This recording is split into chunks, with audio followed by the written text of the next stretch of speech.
on votes. Everyone understands, right? Good to go? You got to cool that smoke out just a taste, Doc. All right, the bottle. I'll take more questions, Captain Kadazar.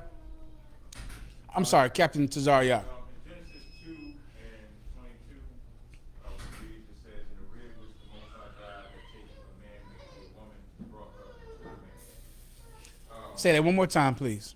Come on, come to Genesis 2 and 22. "In the rib which the Most High God had taken from man, made he a woman, brought her unto the man."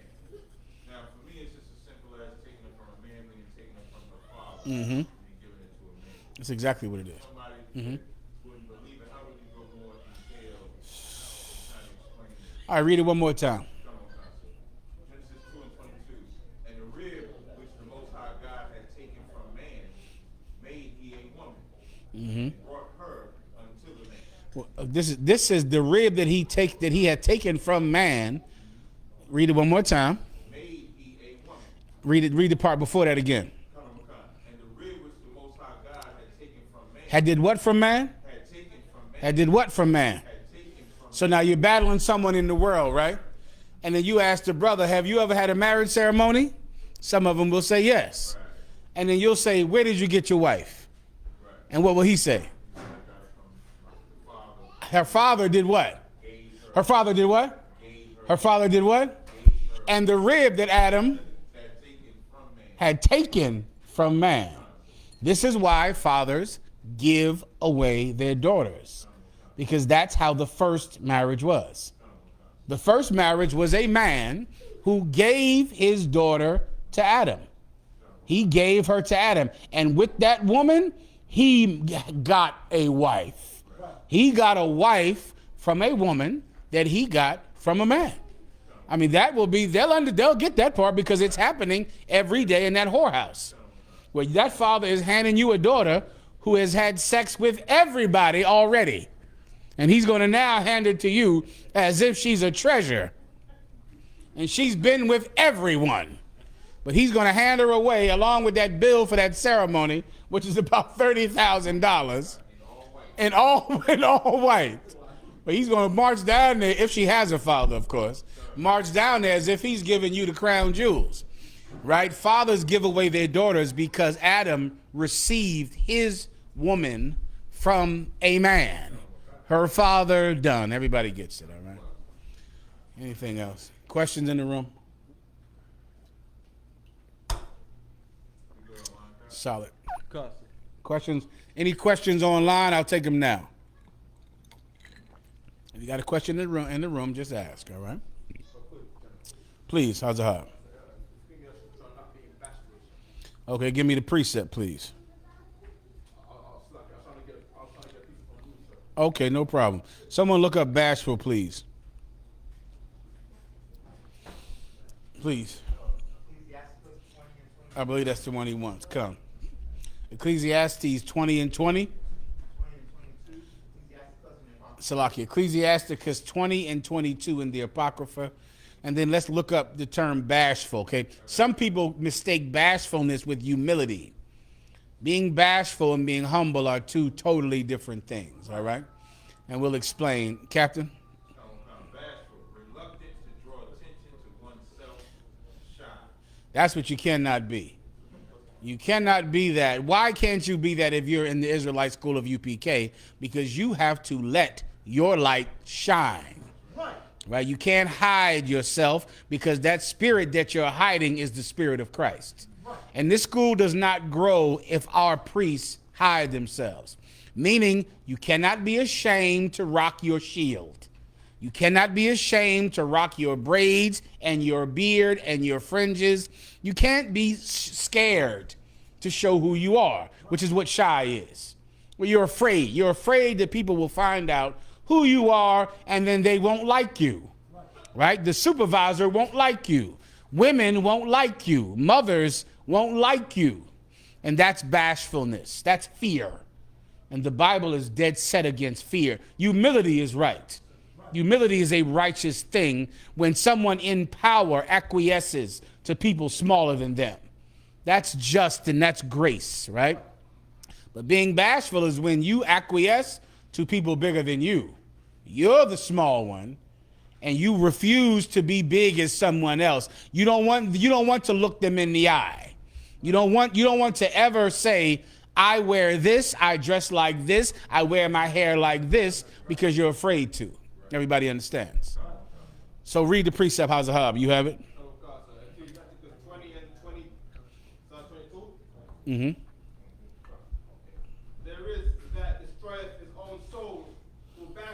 There is that which destroyeth his own soul through bashfulness. If you just replace bashful with fear in your mind, that's the best way to understand it. You're afraid.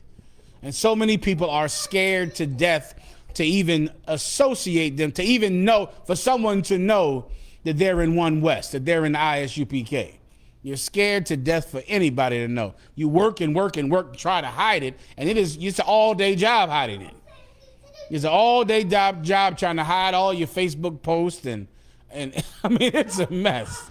I mean, the stuff y'all go through is ridiculous. I mean, sooner or later, you just say, F it, man. Just, who cares? Just let them see it. It's not a crime. It's not evil. It's not illegal. You get my point? You are fighting for love in the UPK. You're fighting for love, and you're fighting against hate. And if you're not ready to give everyone an answer who challenges you, then maybe that's why you're scared. Come on. Mm-hmm. He found me on YouTube. Mm-hmm. Took all the videos to the boss. My Puerto Rican brother, he called me out. He said, T, they called me T at the job. He said, T, they found you. He make it like it's amazing. They found you. They found you. They playing all the videos. And the boss, who's a so-called Jew, said, well, he does his job, so I ain't got no problem with it. And the devil that did it ended up quitting after that. Give the Most High a hand. That's how it works out. But once again, you'll never know how it works if you're scared. If you're scared, then you'll never know how the Lord can stand with you, because you're too afraid to get in the ring. You're too afraid to run your race. You're so occupied with the race that Biden is running or Trump is running that you don't run. Right. Come on. Is that scripture where when I'm paraphrasing, when you do the work of the Lord, even your enemies cause their enemies to be at peace with thee. That's correct. So read it one more time and then read more. How's it? Ecclesiasticus 20 and 22. There is that destroyeth his own soul through bashfulness. And now, when you replace the word with fear in your mind, now you can understand how it destroys your soul, man. Right. Like, you can't live life a punk. It's cancerous to be afraid. Right. You try to do it and you think you're making a wise choice, and it eats away at your soul. And you try to live with the fact that you were a coward, and it is almost impossible to live with being a coward without it taking a great toll on your soul. You understand? You destroy yourself like that. It's better to die a man than to live a coward. And what you'll find is that you've made a wiser choice.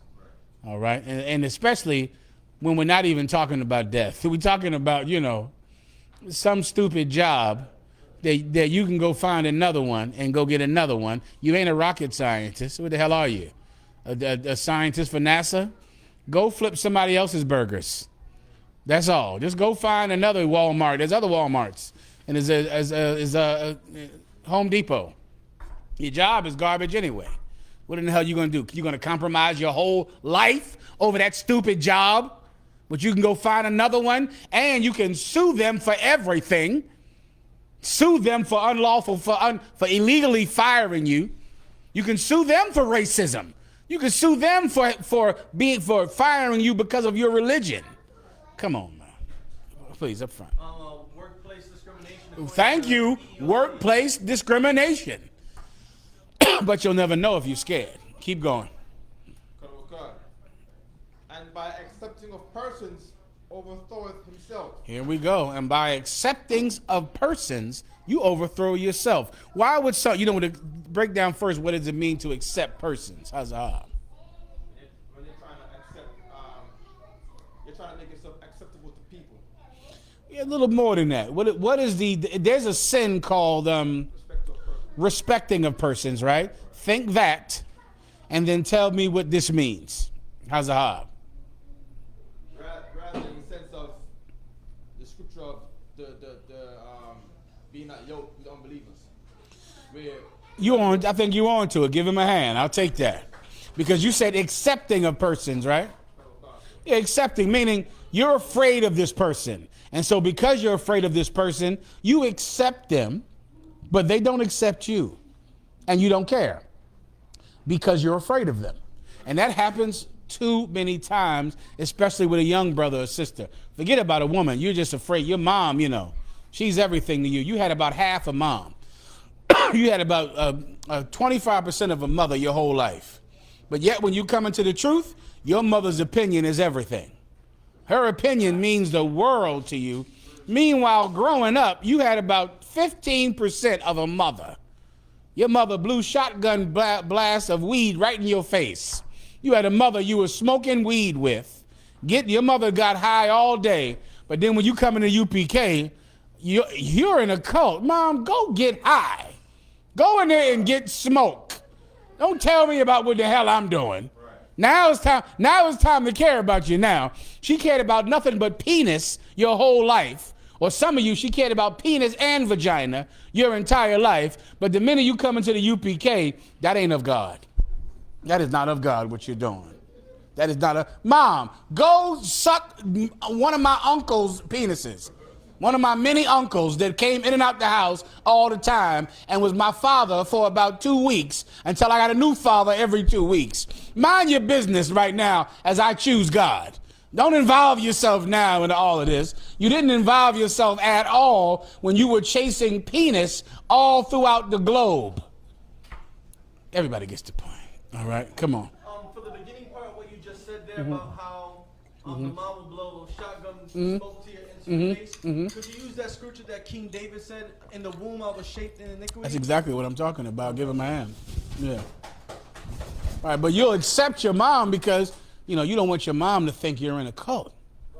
You don't want your mom to think, that you don't love your family. Because your mom loves your family, doesn't she? That's why she got all those men and brought all those men over to the house to molest you. Because your mom really cares about family. She's a family woman, your mom.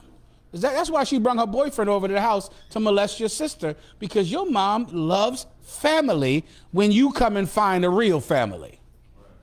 Forget her.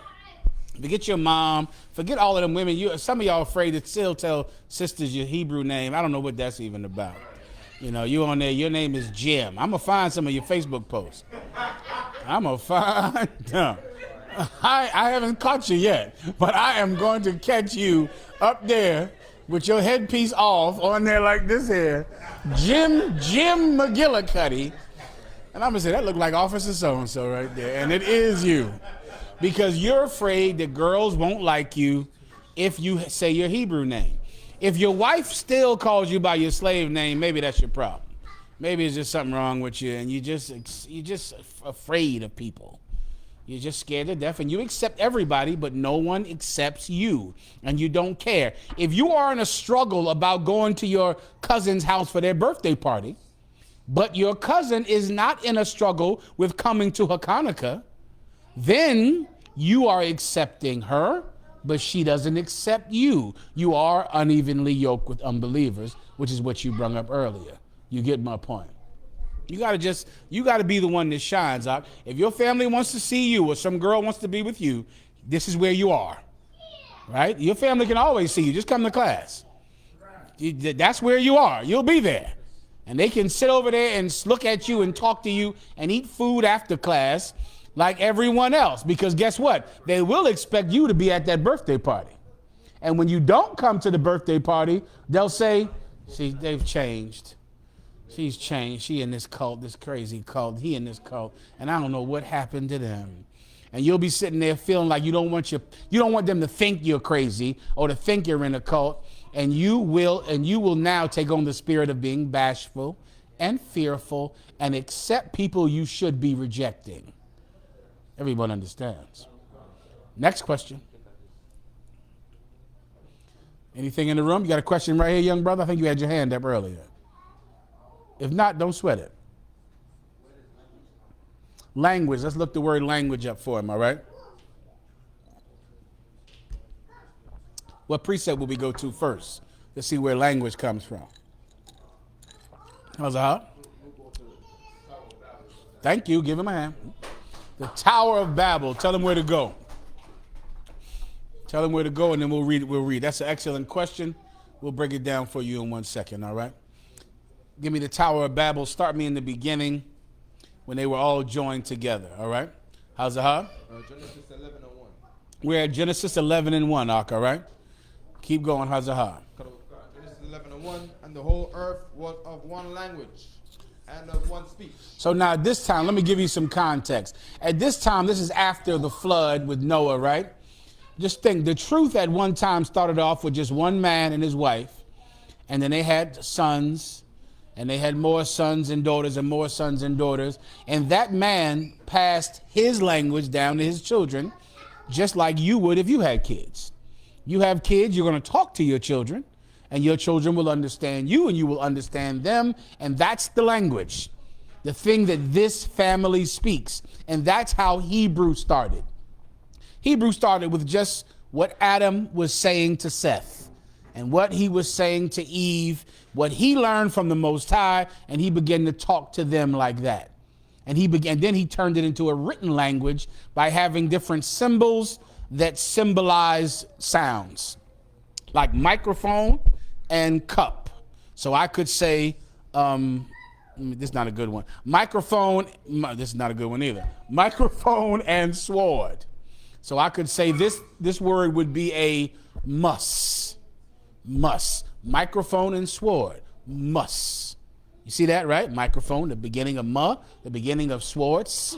Muss. That's where written language came from. From Adam, when he just looked at things round about him, a tent, a wheel, a cow, his hand, and just started to take the first sound and combine them together. Right? Come on. It came from the Most High, though. That's correct. The Most High gave it to him. Before this, people were base and ignorant and could care less about writing anything, right? People who are full of lust don't care about intelligence. They don't care about writing anything down. They care about sex and eating. And that's all anybody cared about before Adam. But Adam began to understand things on a higher level. And Adam began to understand, if we stop eating horses, we could travel with them. We could ride them. You get the point? Like, think how much that changed things. What if you ate all the horses and then you had to walk everywhere and run everywhere? But what if you said, wait a minute, let's not eat this. Let's get on his back, grab that mane that he already has hanging back there, like the tribe of Gad would do. The tribe of Gad just grabbed the mane in the back of a horse's neck and grabbed that and rode him. Adam started to see what they could do with the animals that was more efficient than just eating everything that you can catch. He began to put the place in order, and he saw the benefit in written language because, of course, if I write down what I say, it can be accurately spread. Before Adam, what did people do? Word of mouth. They wouldn't say, the man said, hand me a cup. And you ran, like the Africans do that to this day. They got some cat that runs to the next damn village and tells them what the chieftain said. And this message is terrible because by the time he gets there, the damn message changes. Adam began to understand how if you wrote things down, you could take this, write it down, and let it travel accurately. No one cared about that before him. He got that from the Most High. Like, he was blessed. Like, imagine someone just in a place, everything he touches gets blessed. His brain thinks in a way that no one else's brain thinks like that. He's innovative and imaginative. He's blessed by the Most High, and that was his gift. And with that gift, he would have subdued the entire planet if he would have kept it, right? So that's where it started at, from Adam. He got it from the Most High. So now time went on. You had the flood, Noah and his 3 sons and their 3 wives and Noah's wife, and they kept that same language. And people grew and grew and grew and grew and grew. And now we get to where we're at right now in the Bible. All right?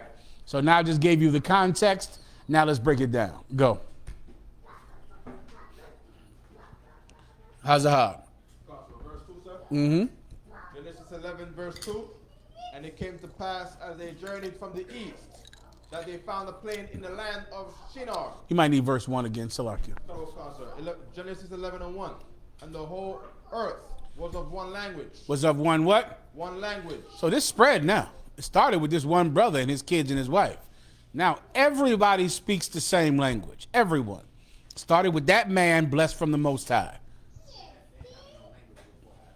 No, before Adam, no, not to say they didn't have a language, but language was grunts. You get my point? Like before Adam, people were a base people. You understand? Think of language being and getting hit over the head with a brick and with a rock. The language is getting punched in the face. That's how they told you they wanted your food. They punch you in the goddamn face. When I say Adam, we're going back. You get my point? We're going back when marriage was getting hit with a stick. Go look that up. Where they take a big stick, knock you over the head with it, and drag you, and that was how you got pregnant. You understand? I'm not making this up. You can go look up the Neanderthal. Go look up the Neanderthal and Neanderthal societies.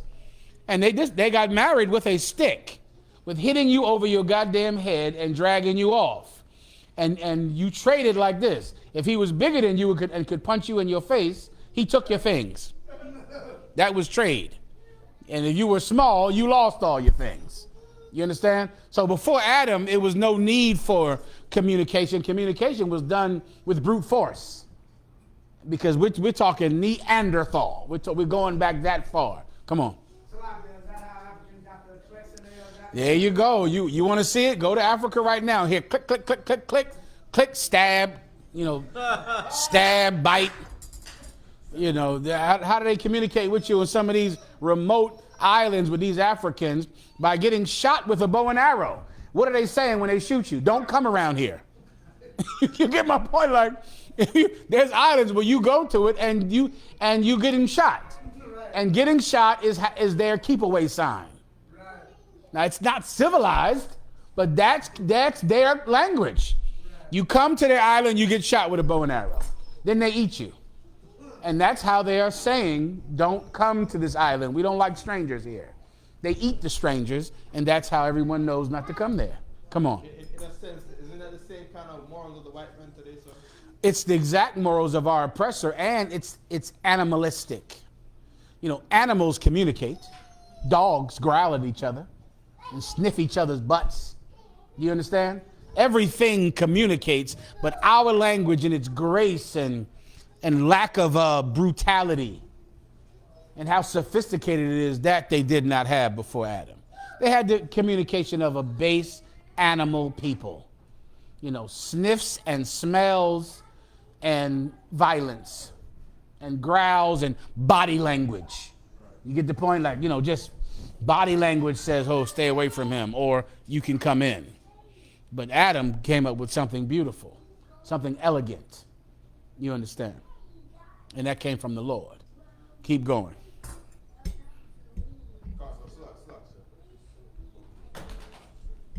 First one?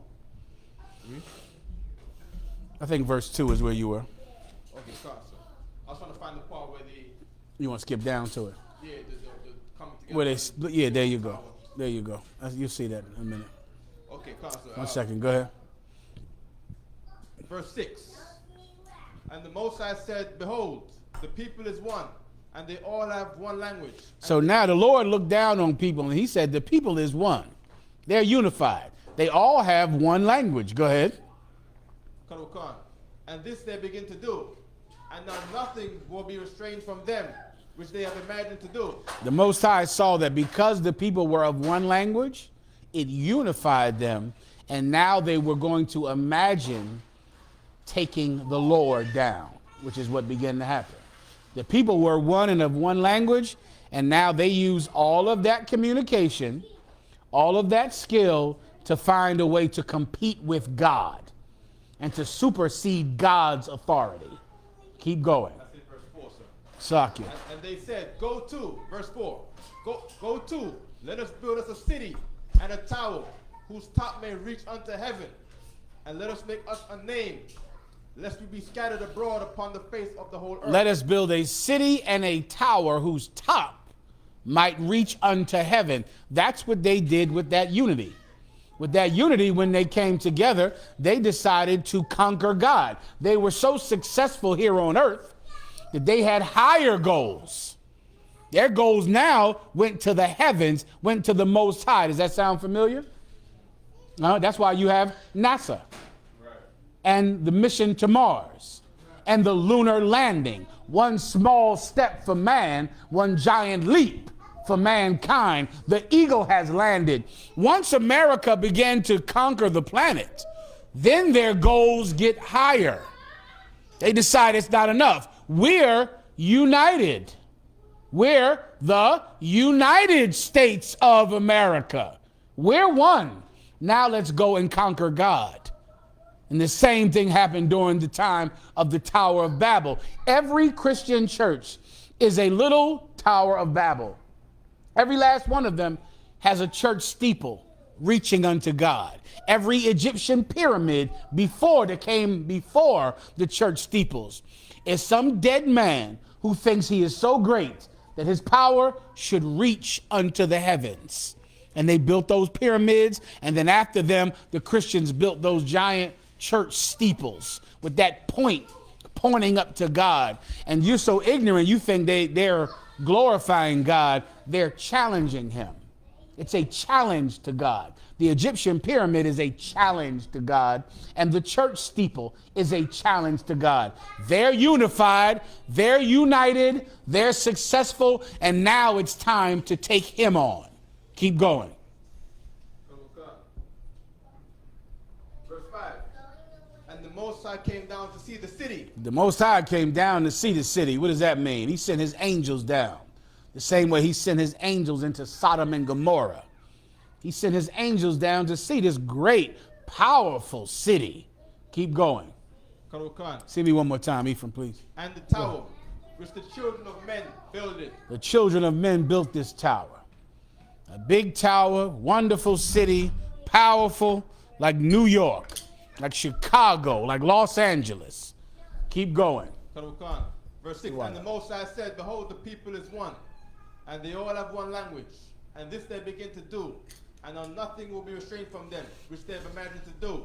And now, because the people are one, and they're all of one language, they'll be able to do whatever they want. You think about that when you unify in that voting booth, or you already did it. Or you think about what the goal of voting really is. Like, what are you actually doing? You're not changing the ghetto. You're sitting there in hell, no matter who is president. But you are saying something. You're telling the people in charge that you agree. You are one with them. You are one. They had record voting rates this year. Now, it will not change anything about your hell at all. But you have communicated something. You have said you will join them in their effort. They have an effort, and by voting, you're saying, I'm in. I'm joining. I'm on board. I'm with it. The higher the voting rates go up, the more people that vote, you are communicating something to the people in charge, that you are joining them in their fight against God. You're on their side. You're not throughout a warrior. You're not changing your life. You're not helping yourself at all, but you have told your enemy that you've joined him today in record numbers. That's what God came down and saw. When he came and saw the city and saw them unified. Everybody is either a Democrat or a Republican. You all got out and you did it. Every race, every sexual orientation, every city, whoever you are, criminals, if you had a legal right to vote, you voted. Homosexuals, you voted. People who believed in God, people who did not believe in God. Women voted, men voted. Every race voted. You have shown the rulers of this land that if they have an agenda and a plan, you will join. And that's what the angels came down and saw during the time of the Tower of Babel. Keep going. Verse 8. Verse 7. Go to, let us go down and they confound their language. That's what the angels decided. When they saw the city and saw how unified it was, they said, enough of this, man. Let's go down there and confound their language. What does the term confound mean? To confuse. Let's confound their language. Let's disrupt their unity. So many of you, especially you fake Israelites and Christians, you think coming together is godly. Separation is godly. Separation is godly, man. Integrity is godly. Like the whole concept of unity is anti-Christ. To even think, well, what we should be doing is all coming together. What? To do what? Come together to do what? What will we all do when we all compromise what is good and decent in our own eyes for the sake of coming together with someone else? What plan will we achieve? I think I know whose plan. The plan of the people who are against God. Your integrity would never let you unify with them. Your conscience would never let you unify, but you surrender your conscience for the sake of joining someone. Nah, not this house. Not this house. Keep going. That they may not understand one another's speech. That they may what?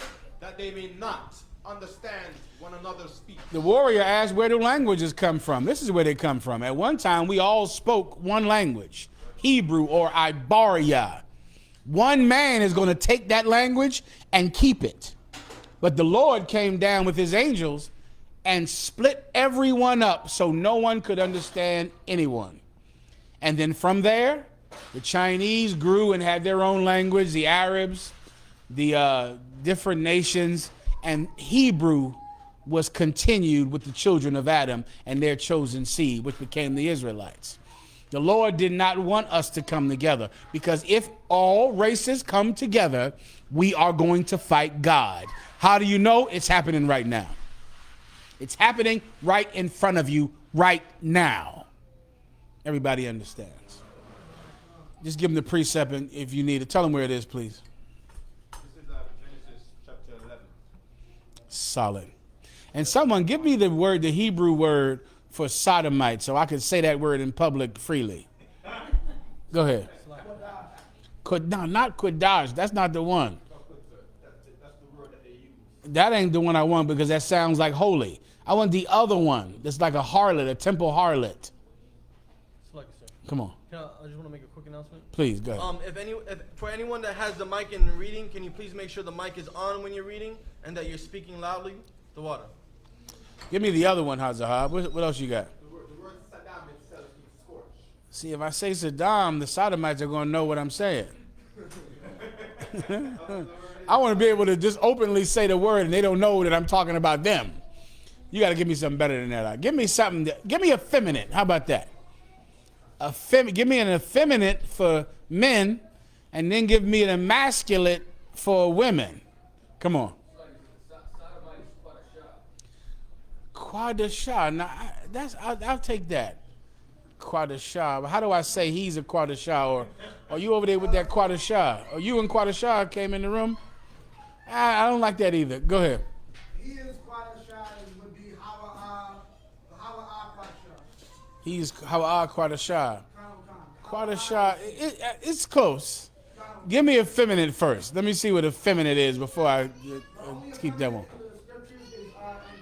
That's the one I want. Translate it from the Greek into Hebrew. First take it back to Greek, then take it to Hebrew, all right? Any questions online? Am I ready for that yet? Please. One question that we have is, can you go over marriage in the Bible? Marriage in the Bible. All right. All right, go ahead. Give it to me quickly. 1 Corinthians 7. Any other questions?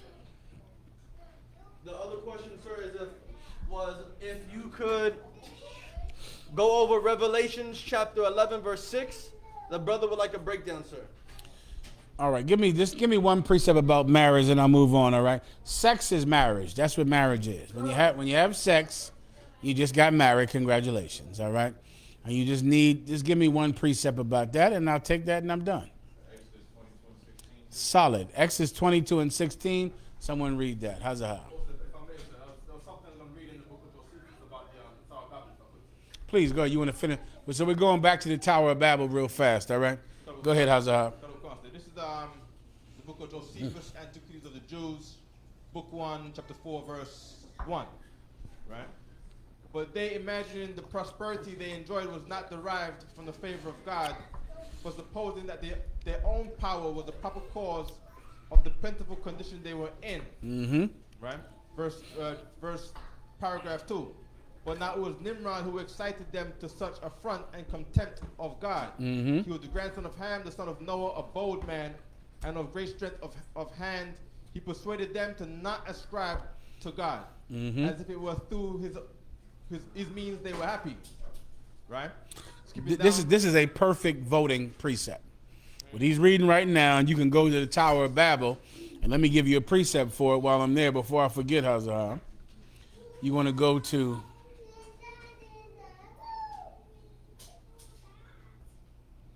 hold on. This is when, oh my God. Give me when Christ, when they said, we have no king but Caesar, in James. I think James 15. And read like a verse above it. Sorry. Come on. Is it are you talking about John, I think chapter 14? I'm sorry, John. John, I believe it's 15. A verse above, we have no king but Caesar. When Pilate came over to Christ and said, know thee not that I have the power to let thee go and to let thee live. Give me that, all right? But this is a voting precept. You can read this on the street and read this precept on the street. Go ahead, Hazard. But to believe that it was their own courage which procured that happiness. Listen, that's voting. And that's America. Like you believe that your strength is how you get blessed. Now your strength, because this president is so strong and he is a good person. He's going to do this and do that and do this. You believe that's where God's blessings are, and you'd have no knowledge at all. Come on. John 19 and 10, sir. Read that, please. John chapter 19, verse 10. Then Pilate unto him speaketh. Now remember, who was Pilate? Pilate was the governor of Jerusalem at that time. He was the governor, right? He was put in charge of Jerusalem, and the chief priests supported him. Keep going. Then said Pilate unto him, Speakest thou not unto me? Knowest thou not that I have power to crucify thee? Why is he saying, speakest thou not unto me? How would you translate that into today's words? You don't want to speak to me? Why aren't you talking to me? When did he say that to Christ? While Christ was praying. Christ was praying, and he was praying to the Father. And Pontius Pilate is seeing Christ look up to the heavens and pray to the Father. And he said, oh, whoa, you're not talking to me? Don't you know that? Keep going. I have power to crucify thee. Don't you know I have the power to crucify you? You're not going to talk to me? Aren't you going to plead to me? Aren't you going to beg me? Like so many blacks and Hispanics, we think your condition is bad, you're suffering, so you go and do what? Beg some president? You go beg some mayor? Like instead of you turning to the Lord our God, who are you? You're going to him to solve your problems? That's what Pontius Pilate was mystified by. How this man at death's door, about to be crucified, would turn to God and not to the governor, and not to the person in charge, not to the elected official. And he said, you don't want to talk to me, seeing I have the power to crucify thee. Just like when we're at court and we're begging the judge. Forget about it. Keep going. Concern. And have power to release thee. I have the power to crucify you and release you. You're not going to talk to me? Keep going. Verse 11. Yahushua answered, Thou couldst have no power at all against me. Read that again. Yahushua answered, Thou couldst have no power at all against me. If you want to know who the real enemy is, Christ has already showed you who the real power is of salvation. Now you'll know who the real enemy is. You would have no power at all against me. Keep going. Except it were given thee from above. Except it were given you from above. The only reason you're able to put me on the cross is because God gave you the power to do it. So I go to him. I talk to him. The president, the governor, the mayor. If your life is made terrible by Donald Trump had no power to make your life terrible. None. If your life is made terrible by Biden has no power to make your life terrible. The power that they have, they got from God. And that's why Christ prayed and not voted. That's why he prayed. That's why he served the Lord and didn't go out and vote. Come on. A question, sir, on this, if I may. But finish it up first Yes, so I can sir. wrap it. Therefore he that delivered me unto thee have the greater sin. Therefore, he that delivered me unto you hath the greater sin. Break it down. Abadia. Meaning basically what's called the people that had him arrested, his own people that brought him to Pilate is the one who's really going to kill him. They're the ones that's really going to pay. The people who are really the sinners voting day are your preachers. Because you only vote because they told you to vote. And the only reason that Christ is there getting crucified is because the chief priest went through the crowd and told the people, when they ask who should be released today, say Barabbas. And when they ask, what about Christ or Jesus? You shall say, crucify him. We have no king but Caesar. And that's why he's there. And he wouldn't have been there without voting.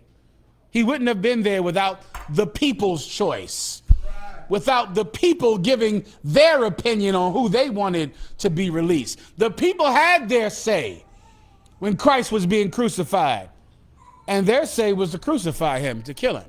Keep going. Read it farther down. Concert. Verse 12. And from thenceforth Pilate sought to release him.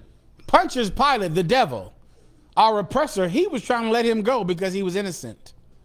He didn't do anything wrong at all. So Pilate was trying to let him go. Trying to let him go home and be with his mother and be with the 12 disciples and be with his father. He was trying to let the man go because he was innocent. Keep going. Concert. But the Jews cried out. But who? The Jews. The Jews cried out. When Pontius Pilate was like, all right, he's innocent, let me let him go. The Jews started yelling. They started yelling. Go ahead. Saying, if thou let this man go, thou art not Caesar's friend. If you do not kill him, then you are not Caesar's friend. Because remember, Pontius Pilate was the governor. He was not the president. Caesar was what you would call today the president. And black people said, if you let him go, you don't support Caesar. You have to kill him. Black people wanted him dead. The so-called black man is the real biblical ethnic Jew, and we are who voted for Christ to be killed. Come on. Can this also be used?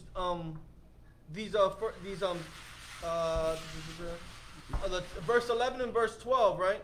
Can that be used to show how so-called Christians and all these black celebrities believe that where it says in verse 11, except it were given thee from above, that these Christian pastors and these black celebrities believe that the judge doesn't have the power, it's the president that we vote for who put them in there.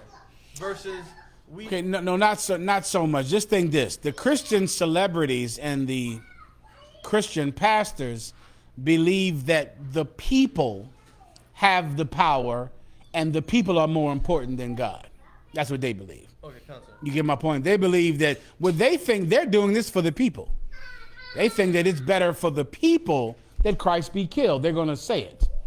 That it's better for them. Know ye not that it is expedient that one man should perish and the people perish not.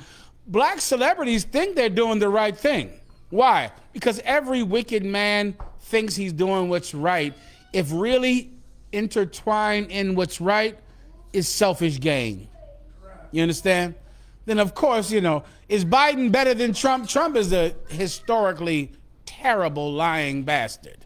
That's who he is. So is Biden better than Trump? I mean, okay, Biden is not as overtly racist as Trump. But every vote you give to Biden, you insult the Lord thy God, who wants your allegiance, who wants you to choose him in your time of despair. Don't you know that that's what terrible times are for? Every terrible time you've ever had a purpose. There's a reason you were in jail. A reason you were laying on the floor, sleeping on the floor of some abandoned building. Every terrible time, you're in that time for you to choose God in that moment. That's the reason for it. That's why young 14-year-old girls are pregnant and poor and they don't know who the baby's father is. Why? For the decision. For that moment when she has to choose. When she has to say, either I could choose myself and what's better for me and have an abortion, or I can do what's right by God. That is the point of every terrible time. Terrible times have an agenda. There's a reason for all of them. The problem is, in terrible times, you think, boy, we need a new president. Salaka. I mean, the thought of it is just, you know, you're poor with these New York rats all over you. You know what you're thinking? Boy, we need the Democrats to win. Don't even understand it. Go to the rat and say, hey, rat, the Democrat, what is the rat a Republican? He must be a Republican. The rat. Seems like the rats choose whatever side is in office because the rat's been eating us to death up here since the 70s or 60s. The goddamn rats everywhere in New York. I don't know what political party. They must be independents, them rats are. Because they here no matter who wins at all. You look at that rat and you go, boy, we got to get the Democrats here in the White House, in Washington, D.C. Whatever, man. Do whatever you want to do, all right? Here's the point. If you want your condition to change, you better choose the Most High, or else he'll keep you in that condition until you do or until you die. Please. Sir, can I play a video for you that goes along with this Do your topic? thing.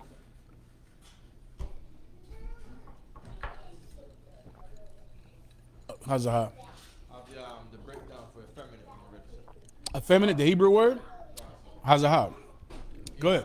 Coming from the Greek word malakos, All right. effeminate in 1 Corinthians 6. Uh-huh. Right, which translates to soft. Soft. Come on. I'm working with you. Now, in the Hebrew, there's different contexts for soft. Uh-huh. You have the word rakak, which means to be made tender. Okay. Rakak. Rakak. That sounds strong and disrespectful. Right. Go ahead. And you have another word, mawag. Say again. Mawag. Mawan. Mawag. Mawag. I like rakak a little better. Mawag means to be dissolved, or they both use as tender-hearted or faint-hearted. Right? Dissolved away, mawag. Okay, I think I like rakak. Rakak is imagine a sodomite walks in the room and you talking to a brother and you go, rakak. Rakak ayash. Rakak sounds like, you know, a little better. What do y'all think? Work it out, Captain Desariak. I think rakak sounds like, you know, he come in the room, hey, what's up, brother? Rakak over here. What you say? Nothing. Not rakak. They ain't gonna know what the hell we talking. I want to be able to say it, and the sodomite doesn't know what we're talking about. We'll work out something, all right? Go ahead in the back. So I have a question when it comes to Hebrew, when it comes to the pronunciation of things. Uh-huh. Does the hot change something? Like the pronunciation? I don't know enough. You got to talk to Hazahab. I don't know enough about it. I'm not a Hebrew scholar at all right? I know nothing but violence and drugs and going to jail. Right. And that's that. Everything else, that's why we have officers and teachers. All right? All right? Hazahab is going to tell me what it means, and I'm going to say it.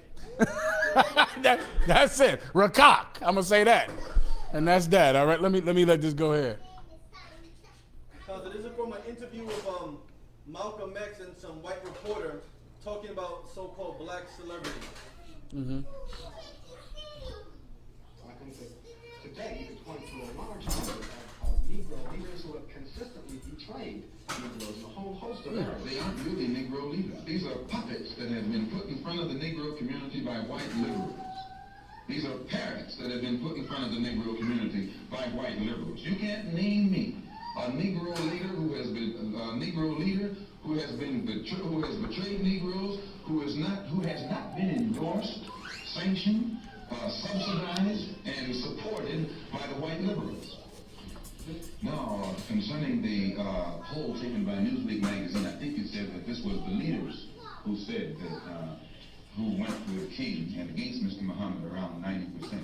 I just told you a little while ago, these leaders that they call leaders, this included Lena Horne, this included Dick Gregory, and this included comedians, comics, trumpet players, baseball players. Give me the one when he had a press conference against Elijah Muhammad. In the white community where a singer is a white leader, or a dancer or a trumpet player is a white leader. These aren't leaders. These are puppets and clowns that have been set up over the white community and over the black community, by the white community, and have been made. Pause right there. Can you understand how old it is for Lil Wayne to support some president? Or for 50 Cent? Or for, pick whoever. Like his girl left him over. If that's true, I don't even know. It's so old, Doc. It's old. Every year, every movie star and rapper and singer becomes a politician. Every election cycle. And I'm talking about the ones that support Donald Trump, which aren't that many. But when you think about the Democrats, I think it's all of them. Like everybody who sings or dances or acts is supporting the Democratic Party and telling every black and Hispanic to vote. And it's such an old tactic, and it still works. It still works today. And just so you know, they all get paid to do it. They're not voting their conscience. They've been paid thousands, sometimes $50,000, hundreds of thousands of dollars to vote. Your preacher is not voting his conscience. He's been paid hundreds of thousands of dollars to support some political candidate, or in a preacher's case, a preacher is not allowed to tell you who you should vote for. His 501, he has a 501c. It's not C3, it's C2, where I believe, or C1, where you can't support anyone. You have to just say vote. That's why every black reverend says, get out and vote. Get out and vote. They don't say, get out and vote for Biden, because they would violate their charter if they gave you a person to vote for. So they just say vote. But of course, the celebrities are telling you who to vote for. The preachers will just tell you to vote. And you'll get out there and vote and vote and vote and vote like a goddamn lunatic. Meanwhile, God is the one in charge of your situation. Him. Everybody gets it, all right? I'll get the next question. I think you understand it. You got more? Let me, read that, play what you have. This should be the one where he has a beard and he's talking about how the Muslims were in league with the white supremacists. Did you hear Malcolm X just now saying the white liberals were doing this and the white liberals are doing that? Y'all heard that earlier, right? Because Malcolm X and the Nation of Islam worked with the white conservatives. They supported the white Republicans and the white conservatives, and Malcolm X is going to say it on this tape. You might need to fast forward down to when he says there was a meeting between the Nation of Islam and the Ku Klux Klan where they joined each other and came together. Let me see if this is the right tape.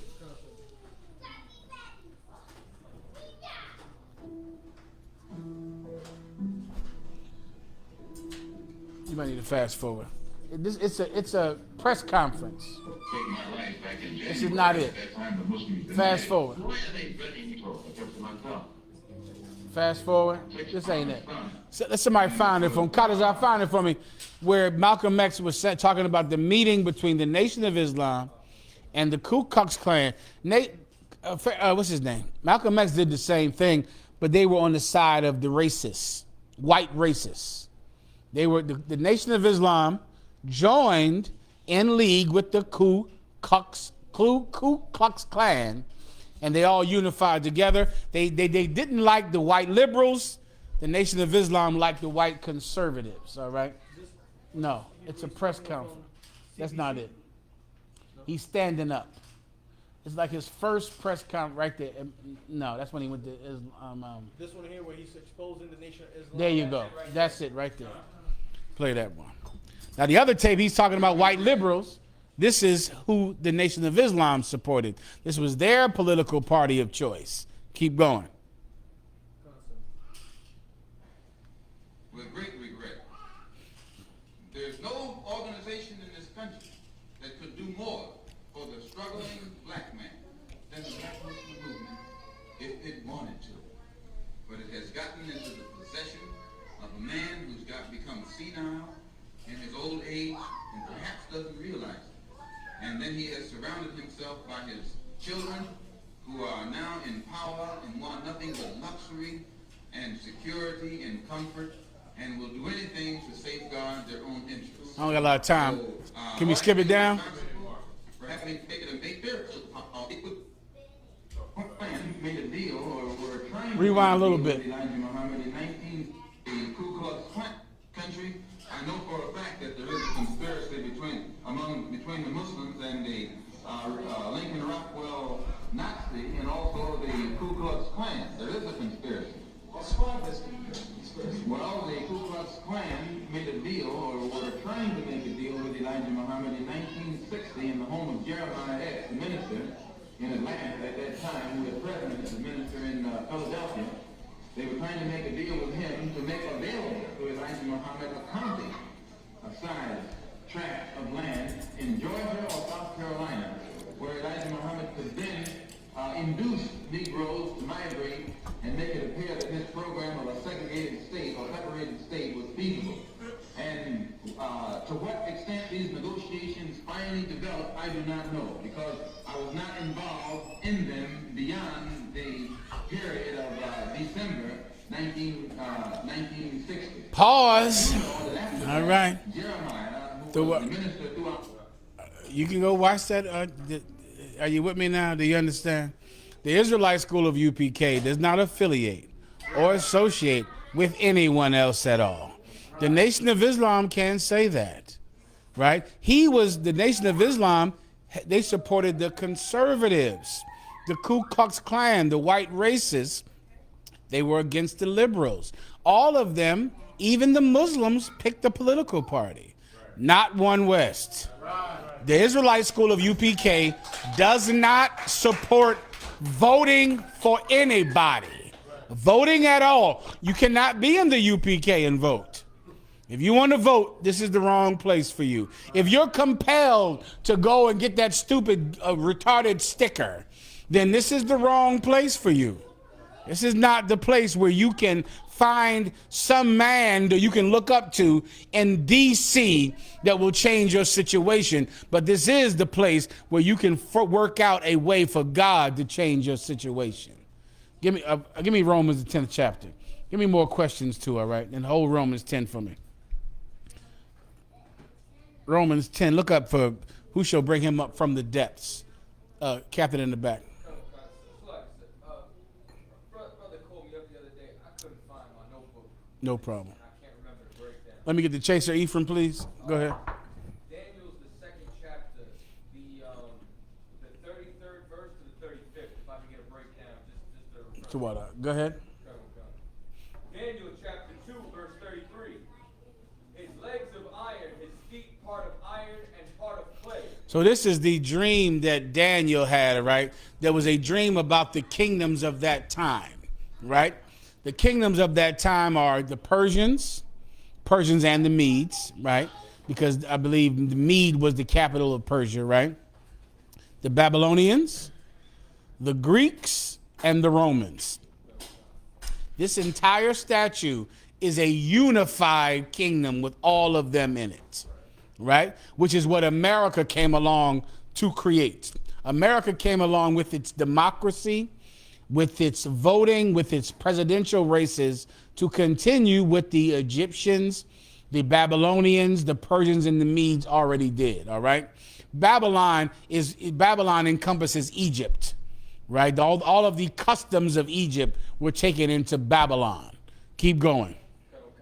Thou Oh, and Greece, Salakia, and Greece. Keep going. It's like, and his legs of iron, his feet part of iron, part of clay. This is Rome. The legs of iron is talking about Rome. The part clay is, I believe, talking about Persia. But it's right in the story, right? If you read farther down, it's going to say that the miry clay is Persia. Come on.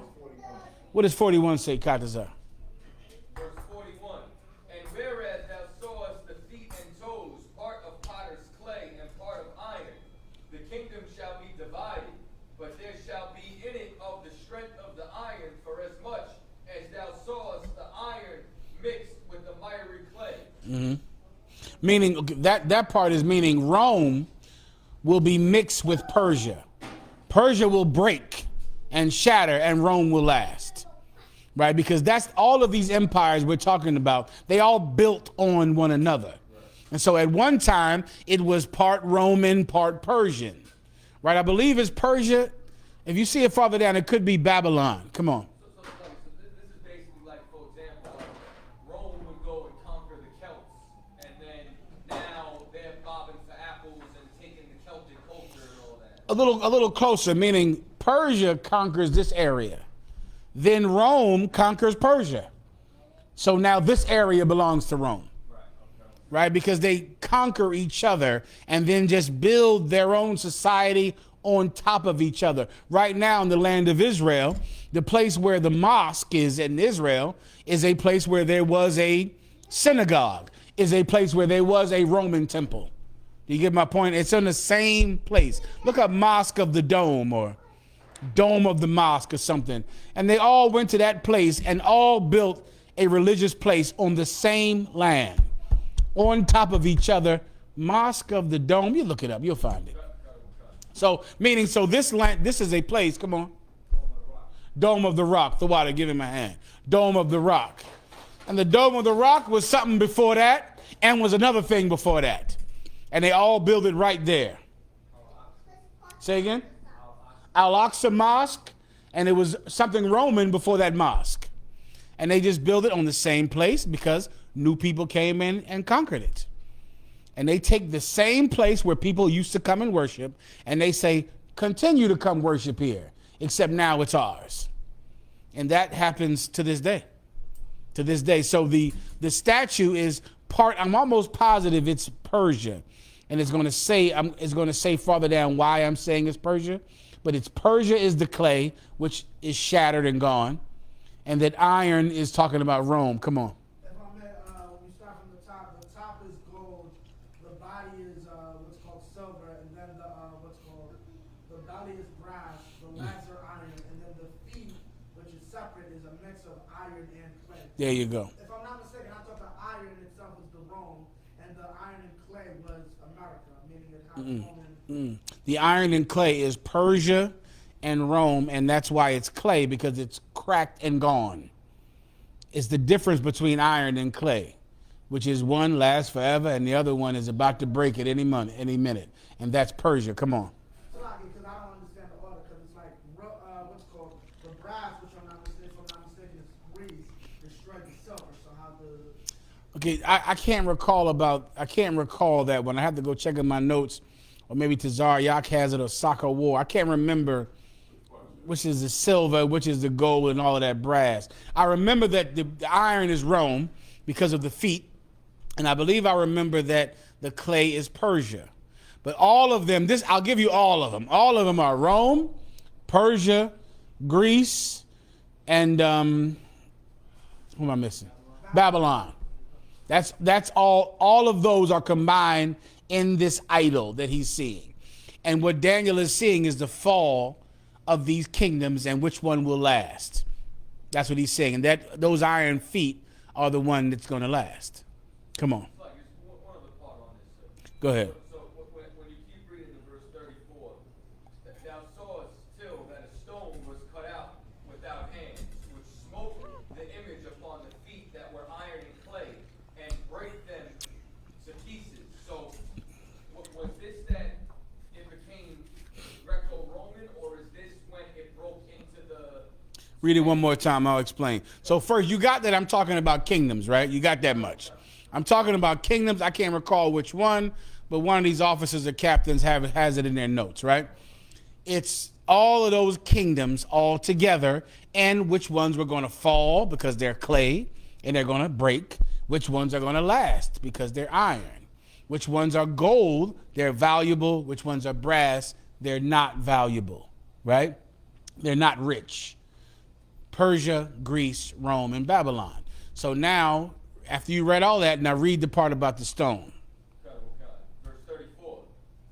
Thou sawest till that a stone was cut out without hand. So now you saw it until a stone was cut out without hand. What does that mean? What does that tell you about the stone? First of all, what's a stone cut out with hand? Can you see it in your brain? Something carved. Somebody ding ding ding ding ding ding ding ding ding ding ding ding ding carving the stone out. Say again? No, the statue is separate. The statue is already here.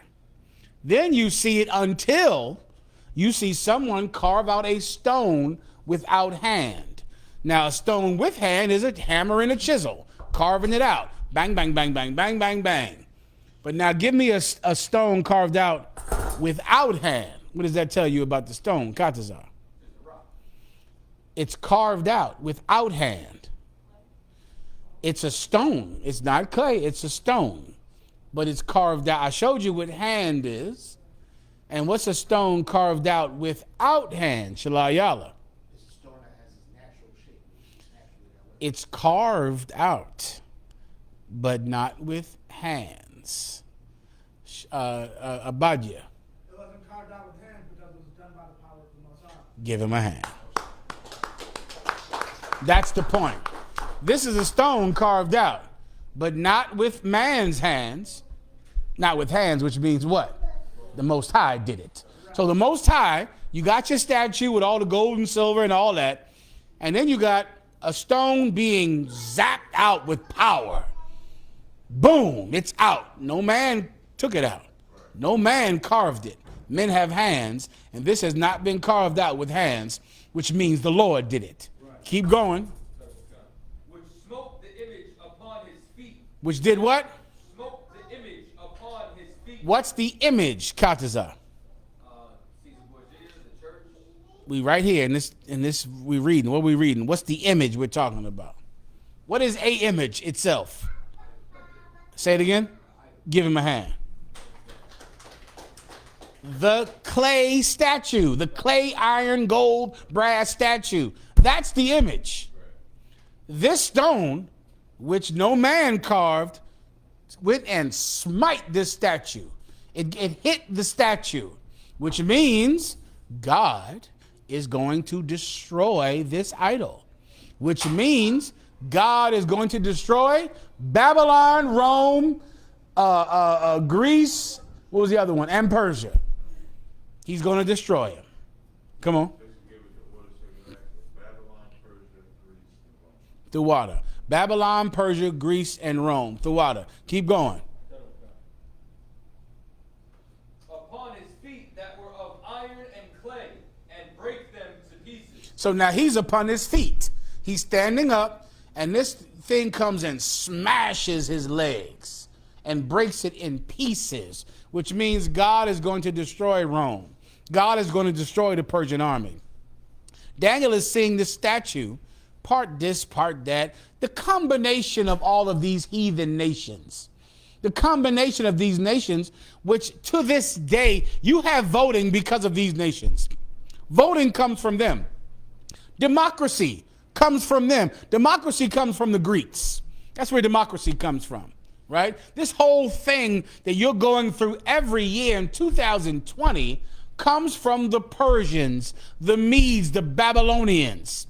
They've always tried to take the best of all of the mighty empires and put them together in one. They've always tried to do what?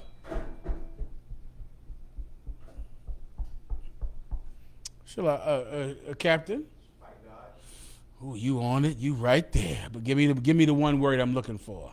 Unify. They've always tried to bring the Persians and the Babylonians and the Greeks and the Romans all together in one. America is the culmination of all of those countries. All of them. because they believe that's the soup that you make a good country out of. They built the dome, that mosque, on top of that Catholic church, on top of that Roman temple. They built it right there. That's the unity that they believe makes a good empire. God is coming to destroy it without hands. Not by man, but by the Most High God. Keep going. Verse 35. Then the iron, the clay, the brass, the silver, and the gold broke into pieces together. I think you get that, Cartazar. You hear that right there. You know what's happening. That whole statue is catching it. Go ahead. What do you want to say? It was more so the clay mixed with the feet. Yeah, the clay, you got to see it in your head. You know, see it, part iron, part clay. Well, what's going to happen? Part of it is clay, part of it is iron. If it goes through trouble, what's going to break? The clay. Right. The clay broke, the iron stayed. The iron is Rome, the clay is Persia. Persia broke and is gone and got conquered with Darius and all of them. Darius and what's his name? Xerxes, the god king Xerxes. He was in, and his father Darius, and they gone. And the Greeks conquered them and took them out. And then the Romans came and took out the Greeks, and here we go. Come on. So like sir, General Kabalimov said, whoever's reading or speaking, to please make sure you're using the mic, because they cannot hear you online. You got to do that, Akim, all right? So please make sure you're passing the mic. The water. Ephraim, was that it, or something else? Ephraim, go ahead.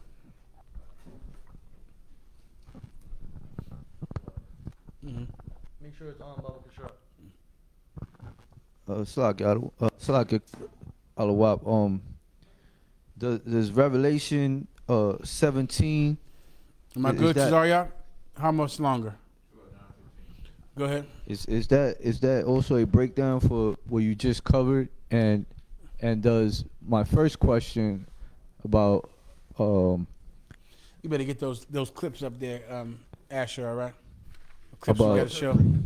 You better get those clips up. We better do them now, all right? Oh. Go ahead, Salak, I have a two-part question. Mm-hmm. Well, you just covered, is Revelation 17 a breakdown for it? And does Remind me what that is? The mother of all harlots. Harlots. The mother of harlots. The mother of harlots. Speaking about America, I'll take it. That's an American precept. That's speaking about America, the mother of harlots. And right, meaning of whores. The word harlot means whore or prostitute. All right, come on. So like sir, Captain Mashak is waiting to have this question answered. If you Go can. ahead, come on. We good, Ephraim? You want to use this for this precept? Yes. You can use that for this breakdown as well. That's fine. Go ahead. For General Mashak, for Captain Mashak's question, in 2 Samuel, chapter 17, verse 23, his question is, why did Ahithophel kill himself? Was it because he feared that either David or Absalom will kill him anyway, or he felt useless after his counsel was rejected by Absalom? All right, let's read it. It's in 2 Samuel chapter 17, verse 23. Go ahead and read it. Sluck, sir. Go ahead. Before we get too far, right? That scripture with, in Daniel 2 and 35 with when you break all the pieces together, would that be America, sir? Say that one more time. When the gold and the silver and all those were together, right? And broke into pieces together, right? Can you use that for America? Come. Yes, you can. Come on. I'm sorry, what are we waiting for now? 2 Samuel chapter 17, Someone has it? Let's read it. verse 23. Go ahead.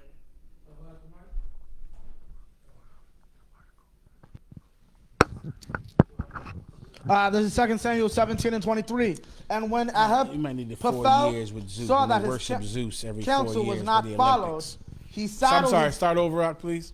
counsel. And when Ahithophel saw that his counsel was not followed, he saddled his ass and arose and got him home to his house, to his city, and put his household in order. And So he rode his donkey back to his house to get his household in order. Go ahead. and hanged himself and going. died and was buried in the sepulchre of his father. I don't recall this out. You got to skip up. I can't recall this. Verse 21. Yeah, just go up to tell me what this is talking about. Come on. And when this is verse 20, and when Absalom's servant came to the woman to the house, they said, "Where is Ahimaaz and Jonathan?" And the woman said, You better go farther up. Give me the conflict, the whole issue before he left. It's not jogging my memory. Unless someone would like to jog my memory, I can't recall. I'll have to ask Commander General Yohana unless you can remind me in the next few seconds. All right. Go ahead. Azahar. Start at verse 1, sir. Verse 1. 2 Samuel 17 and 1. Go ahead. Let me hear that. Moreover, Ahithophel said unto Absalom, Let me now choose out 12,000 men, and I will arise and pursue after David this night. Okay, this is when Absalom was trying to war against his father, correct? For the kingdom. Keep going. Verse 2. And I will come upon him while he is weary and weak-handed, and will make him afraid. Mm-hmm. And all the people that are with him shall flee, and I will smite the king only.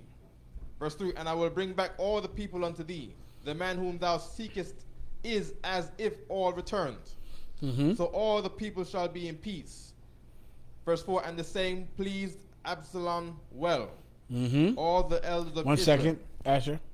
Captain Mashak said in chapter 16, verse 20 to 23, that's when Ahithophel was counseling Absalom against David. If you need to use that, sir. I might need a second. This is not jogging my memory at all. I can't recall this. I'll give you another second. Any more questions besides this? I just can't remember. You know I got that CTE. That's what I tell myself. But then I forget to tell myself. So what the hell? I forget I have the CTE.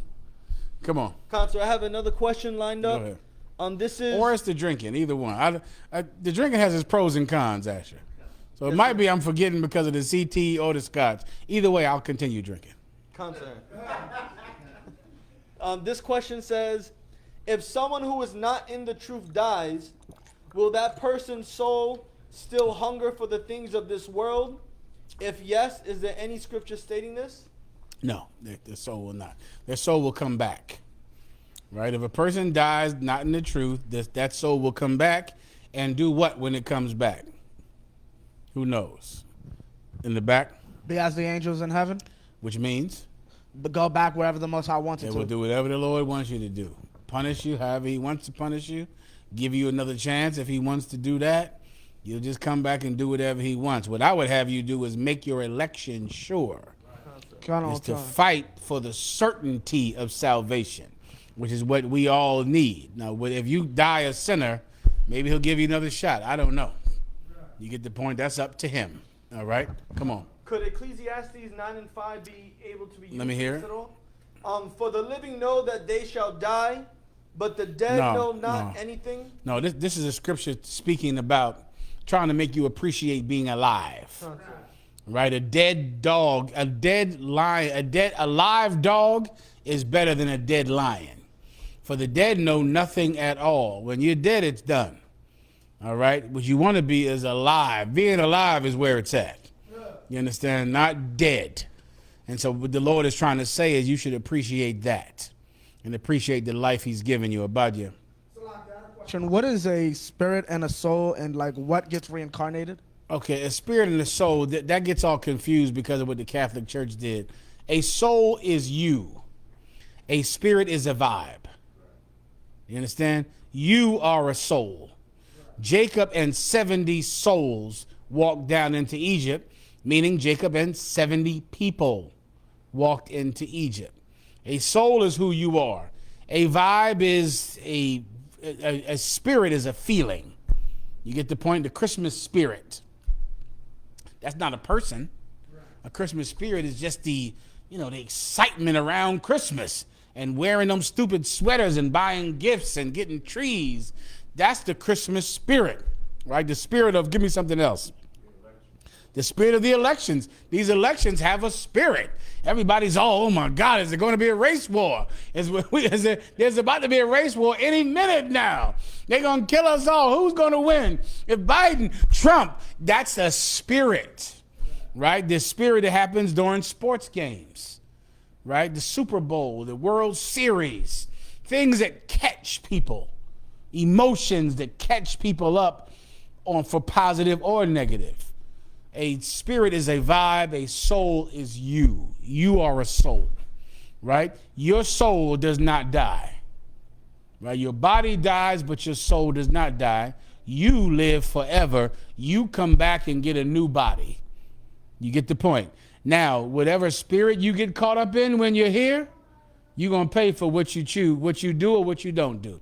If you get the Christmas spirit, you're going to pay for it. If you have the Holy Spirit, then now you'll get a reward. If you now have the spirit of the Most High God, where you're zealous about him and his laws, that's a thing that can gain you a reward, brother. You understand? What we got here? Come on. Please. I'm sorry.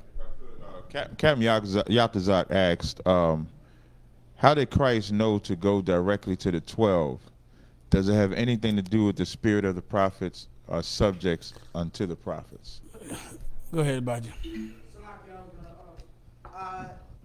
I could, when the disciples asked, "Why do you speak to them in parables, but you speak plainly to us?" And then he said, "Because it's given to you to understand the mysteries of the kingdom of heaven." And I remember you really broke that down. They came to class, so that's how he knows. You're on it. Give him a hand. Okay. Okay, Christ knew the disciples not because of some spooky spiritual reason, but he saw that they're good brothers. Remember when the one you want is when he met Nathaniel. When he went to meet Nathaniel, right? And when he saw Peter and Simon on a boat, what Christ saw in a young man is what you brothers, when you become 5,000s and captains, will see in young men. You'll see something in them that's special, and you will notice it. You'll look at him and you'll go, this cat got something here. This cat is the one. This cat here, he has something. Christ saw it. He saw potential, Locke. Potential. It wasn't magic. It wasn't his Jesus magic. It was seeing potential. Listen, go give me the better one. Give me when Elijah found Elisha. Yes. Give me that one. And you can give me the same thing when Christ saw Peter and what's his brother's name? Andrew or Simon? Whatever it was. When he saw him on a fishing boat. Those two are precepts for each other. You got to move fast. Come on. Yeah, please, go ahead and read that. Listen carefully. Go ahead. 1 Kings 19:19. So he departed thence and found Elisha, the son of Shaphat, who was plowing with the 12 yoke of oxen before him. Julio Johanna broke this down to me in the South Bronx in 98 to make me understand this, and I remember it like it was yesterday. He broke this down right here in the back of a restaurant he owned. This same precept. Go ahead. And he with the 12. And read that one more time. I'm sorry. Sir. 1 Kings 19:19. So he departed thence and found Elisha, the son of Shaphat. So now this is Elijah, and he departs. He leaves where he's at, and he goes and finds this brother. But when he finds this brother, he sees him doing what? Read it again. Sir. Who was plowing with the 12 yoke of oxen. So he's plowing with 12 yoke of oxen. A yoke is like that thing around their neck, right? So 12 would be 24, I believe, right? 2 for each one. So 12 yoke of oxen. He has them out plowing a field. Keep going. Sir. Before him, and he with the 12. So there's 12 yoke of oxen. He has 2 to himself. And the rest of them are in front of him. And he's plowing a field with 24 oxes. He has 2 of them by himself, pushing them, the rest of them in front of him. Keep going. And Elijah passed by him and cast his mantle upon him. And he sees this cat, and he takes off his garment, and he lays it on him. He sees him. Now hold that. Now give me Peter. Now give me when Christ saw Peter.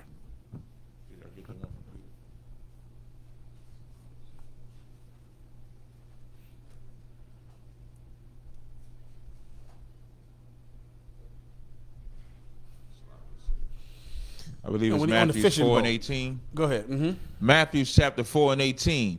And Yahushua, walking by the Sea of Galilee, saw two brethren, Simon called Peter and Andrew his brother, casting a net into the sea, for they were fishers. So now he sees these two cats casting a net into the sea. They were fishermen. Keep going. And he saith unto them, follow me, and I will make you fishers of men. And he saw them and he said, come follow me and I'll make you fishers of men. Right now you out there fishing fish. Come with me and I'll help you. I'll teach you how to fish men. What did he see? What did Christ see in Peter and his brother? It's the same thing that Elijah saw when he saw Elisha. What did he see? Abadya. Work ethic, sir. Thank you. Give him a hand. That's right. Work ethic. That's what he saw. He looked at these.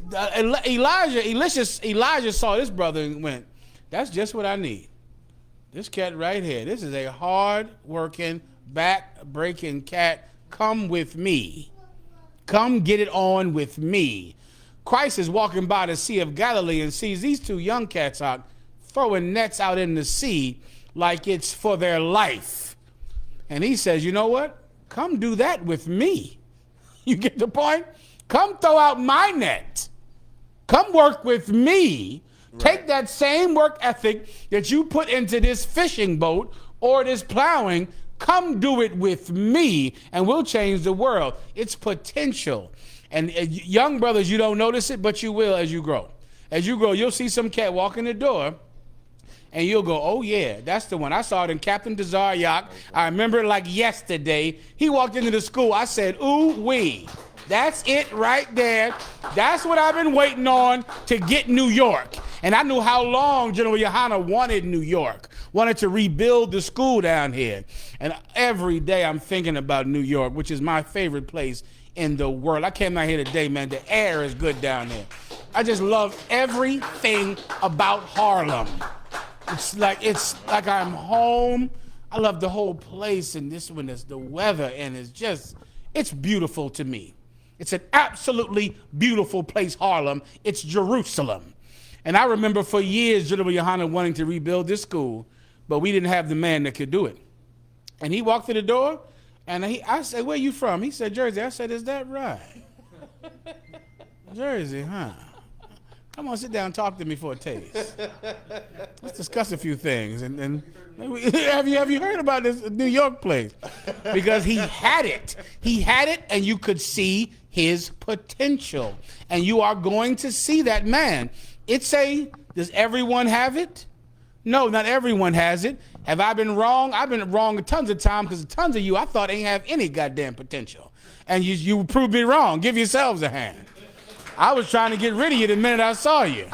I've been wrong about you, but I'm right about the big ones. Right about Captain Desaryak, right about General Mayak, right about General Haas, General Kabal, General Katham, Captain Shapar. Well, you can just see them and they start coming around and you go, nah, this cat here, we get him, we got it made. All we need is this cat right here.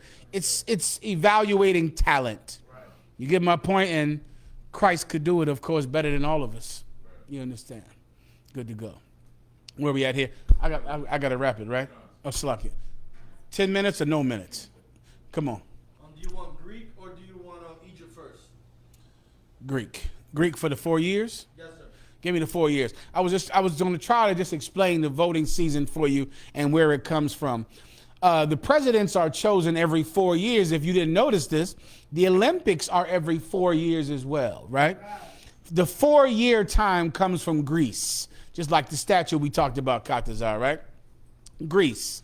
Asher will read it quickly, okay? Come on, sir. Also, sir, Come on. you have the Soccer World Cup.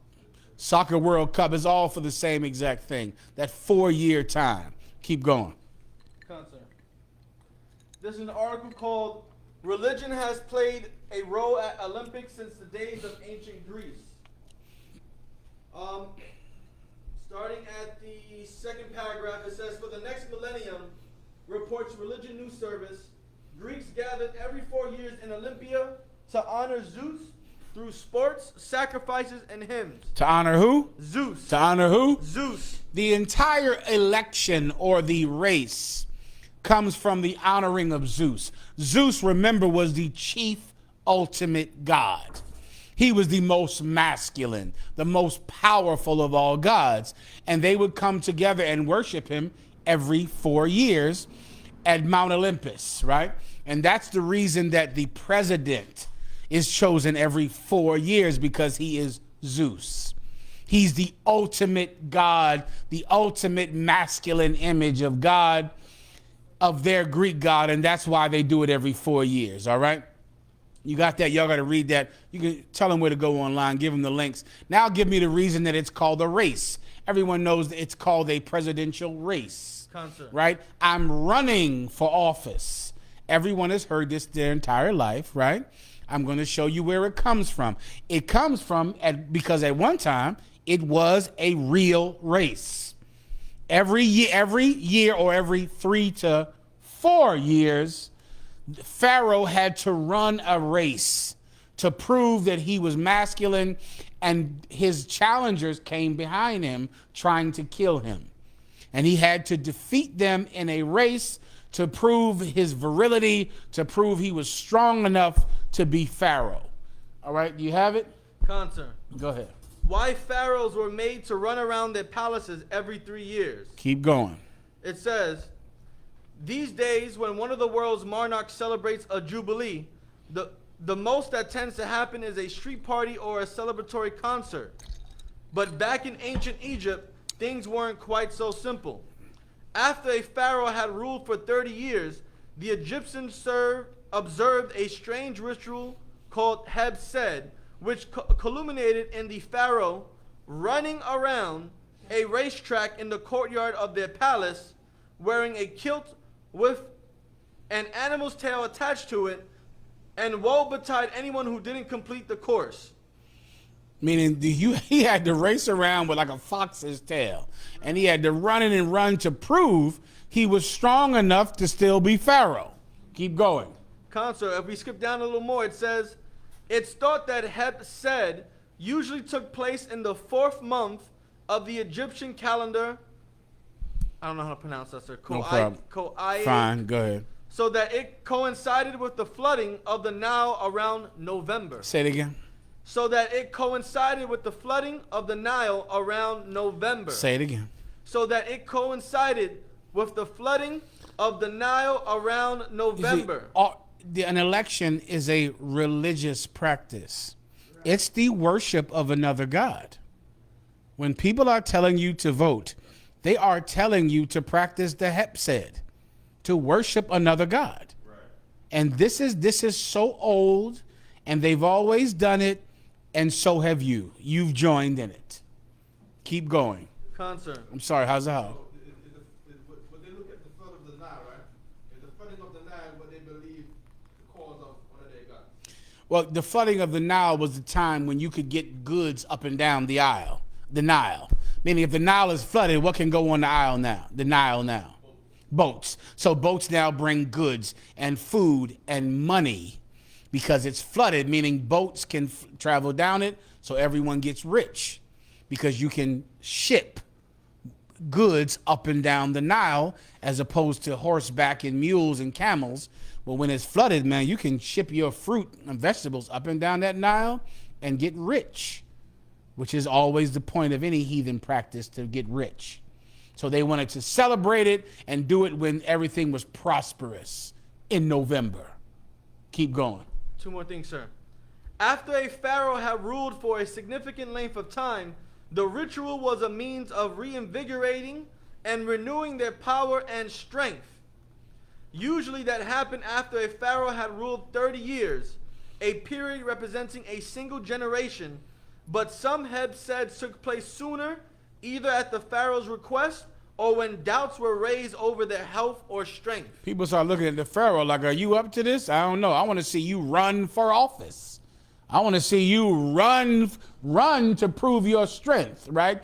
Which goes to the core of what really a presidential election is. Everyone by now has heard of the Electoral College, right? The Electoral College is 4 people, it's the same number of people as in Congress, and they choose the president, right? Their vote is who chooses the president. The basis of why they decided to do it is because of slavery, because they wanted to continue having 40% of the people in the South being slaves and yet give them none of the power, even though they have 40% of the people are slaves, which means they have a high population. Their population should give you more votes. But if it gives you more votes, then of course you have more power. They didn't want them to have power, so they gave the power to the Electoral College. You can go Google all of this and look this up. I'm just doing it quickly for you. Asher already has it. Come on. Last one, sir. Either way, once a pharaoh had celebrated their first Heb said, they were expected to repeat the process every 3 years after until their death. Everybody understands that, right? And that's the race that every campaign is. Even the term campaign is from a war. Right. A campaign is a war, a campaign. But they had to run this race. They had to run it to prove they were strong, or else they were killed because they weren't strong enough, which is what the presidential election really is. The Electoral College members, they choose the president. But if the president or a candidate can get a bulk of the people to vote for him, what is he showing the Electoral College? What is he showing them? I can control them. I'm strong. Millions of people voted for me. And the Electoral College is sitting back looking to see who is strong. Who's strong? They will choose who they decide to be president. But one of the factors is, who do the people love? And they sit and watch it. And they sit and watch, who do people love? Who do they want? The popular vote talks to the Electoral College. It tells them everybody loves him. He's strong. She's strong. Everybody supports them. Let's choose him. But their vote chooses the president. The popular vote does not choose the president at all. Right. In any way, it's in the 12th Amendment. The popular vote has literally, I'm not exaggerating, this is not hyperbole, it has literally nothing to do with who becomes president. You are talking to the rulers when you vote. You're telling them, we love Biden. We love Trump. And they go, they really love Trump. They love him. Trump is strong. Make him president. They really love Biden. They really love Obama. He's strong. Make him president. And then all of the corporations who have donated money to these men sit back and go, you really are strong. I'm going to give you more money because you will give me what? More money. You will give me? More leverage. You will give me? You on to it. You will give me the people. Constant. Right? That's what Nike wants. What does Nike want? The people. Who will give Nike the people? You're telling Nike who will give them the people. You're saying it. Who will give Boeing and Lexus and the car companies the people? You're telling them who you are for. They will give him money and he will deliver the corporations you. Does everyone understand? I just gave you a real brief, absolutely exact science to what voting is. It's talking to someone. It's saying he has us. We believe in him. We love him. We will buy what he tells us to buy. We will support the war that he wants us to support. We believe in him. And the people sit back and go, they believe in him, so we'll make him president. And I am not exaggerating a little bit. This is not a conspiracy. This is real, straight up and down election theory. Salakia, election fact. It's in the 12th Amendment. It's happening right now. Does everyone understand? We good, Asher? Yes, sir.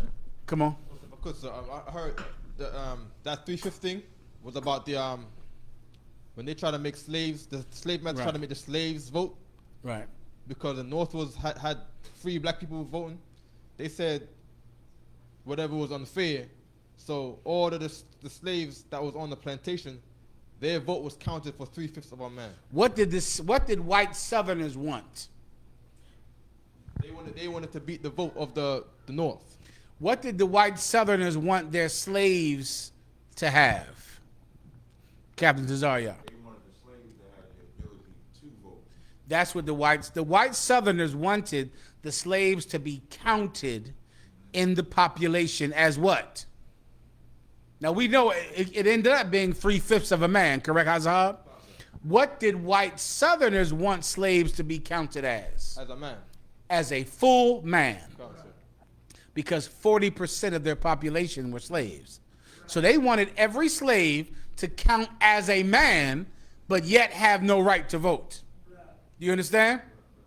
So the white Northerners said, we're not going to count your slaves as men because they can't even vote. We will make the Great Compromise, which is what it's called in history, the Great Compromise.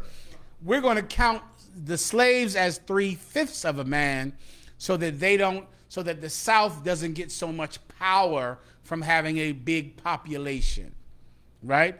And now, because most of the people in the South are slaves, they didn't want to, the South didn't want their population to choose the president. And the North didn't want it either. And they said, we have good people that can choose the president. Good, smart people. And who is on the Electoral College? Brother, I've tried to find it. Right. To this day, I found one person in Indiana. Some random woman. Right. And it's so difficult to even find out who in the hell is in the Electoral College. Go do it on your own time, all right? But it is difficult to find out who in the hell they even are. You, of course, can take them back to that 666. Right? You can take them straight to that because they're actually in charge. Your votes are telling them who is the best person to control the people. And then they'll make the decision. With that, pass the class over to Ephraim, all right? Hey, I just see a couple rank raisers real fast. You ain't clipped it yet, right? Yeah, I just clipped the heat too. You did clip it? Yes, sir. I ain't gotta read these rank raisers. Don't do it. We gotta do that next week. Sorry, sir. I'll let